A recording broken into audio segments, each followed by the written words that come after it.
اگر کوئی آدمی ساری زندگی سچی خواہش رکھے اولاد کی، ہو سکتا ہے نہ ملے، اور ہو سکتا ہے ایک آدمی سچی خواہش رکھے اس دنیا میں صحت مند رہنے کی، ہو سکتا ہے نہ ملے۔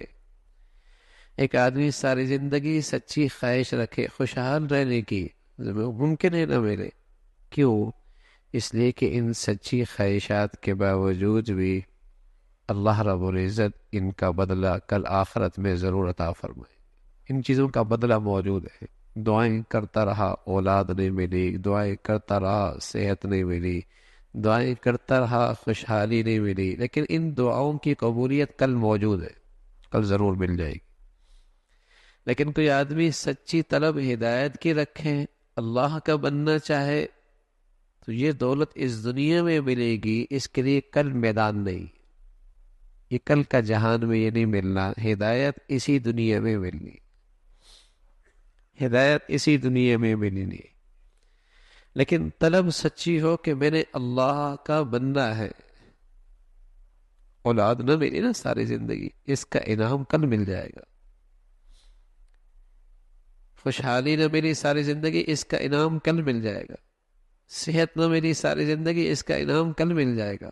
لیکن کوئی آدمی سچی ہدایت طلب کرے، یہ نہیں ہو سکتا کہ نہ ملے اور اس کا انعام کل ملے، نہ ایسا نہیں۔ ہدایت کی جگہ یہ دنیا ہے، ہدایت کی دنیا یہ دنیا ہے۔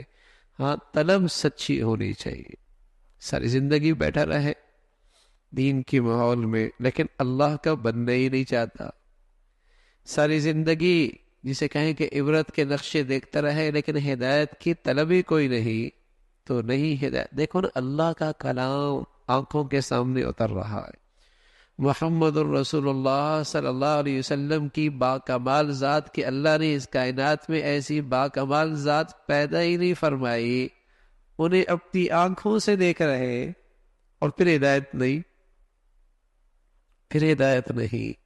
کتنا واضح حق کی نشانیاں ہیں، پھر ہدایت نہیں۔ چاہت جو نہیں ہے، طلب جو نہیں، اور طلب ہو تو بلال کہاں حبشہ سے آتے ہیں اور سبحان اللہ ہدایت کا نور لے لیتے، ہدایت کا نور لے لیتے۔